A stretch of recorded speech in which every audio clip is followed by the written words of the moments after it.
Spider-Man Beyond the Spider-Verse finally has a release date, and it's setting a wild new record in Marvel movie history. Originally, Sony had this film lined up for March 28th, 2024, just 304 days after Across the Spider-Verse. But once Across hit theaters, it was obvious the crew couldn't realistically finish the trilogy closer on time. Fast forward, and now we're looking at June 24th, 2027. That's more than 3 years later than planned, making it the single longest delay ever for a Marvel movie. It even beats out the New Mutants' legendary 868-day push. Although, let's be honest, Blade is probably about to crush that record too, and with no director locked in, it's fair to wonder if it'll ever actually happen.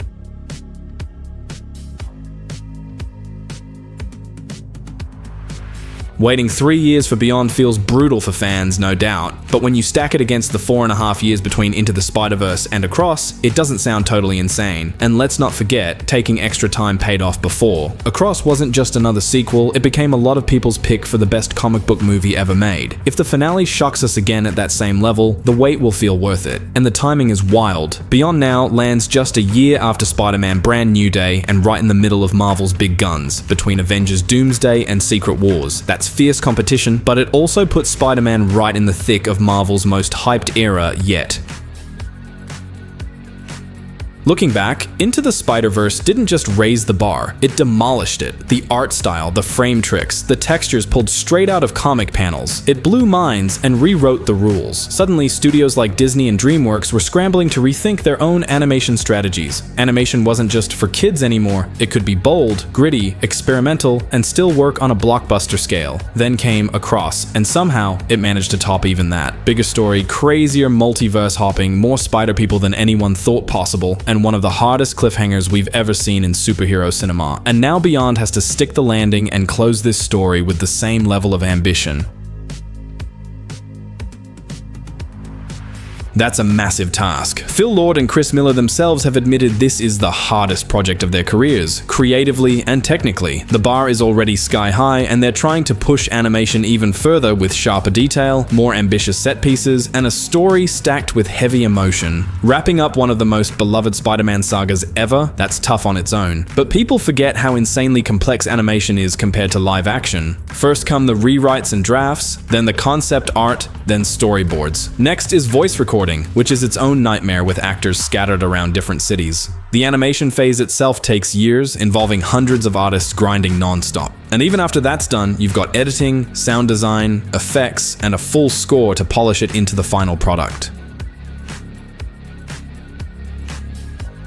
At the core of Beyond, it all comes down to Miles versus the Spot. That's the showdown we've been building toward. Miles is racing against fate to save his dad from the future he's already seen, while Jason Schwartzman returns as the Spot, continuing an arc that was mapped out to stretch across both Across and Beyond. That's what makes the Spot so dangerous. He's not just a walking visual gag with trippy portals, he's a villain tied directly into Miles's personal journey, making the stakes more personal than ever. All of this is headed toward one final, brutal confrontation.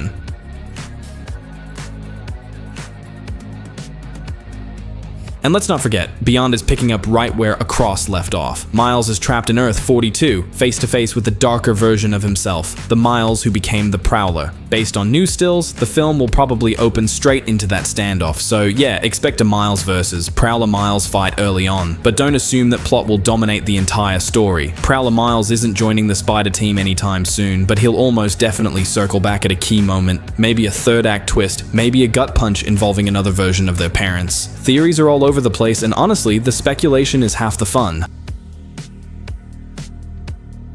That Across twist was a bombshell. Discovering that our Miles had landed in the wrong universe, where his counterpart grew up to be the Prowler, blew fans' minds. Then Shameik added fuel to the fire by teasing that he'd be playing 3 different versions of Miles and Beyond. Naturally, the internet exploded, thinking he'd just spoiled a huge reveal. Moore quickly clarified he only meant this was the 3rd Spider-Verse movie he's voiced Miles in. But was that genuine or just damage control? Not long after, insider Alex Perez doubled down, claiming multiple Miles variants are definitely coming, and some of them won't even be voiced by Moore. If true, that would be a first for the trilogy and a total game changer.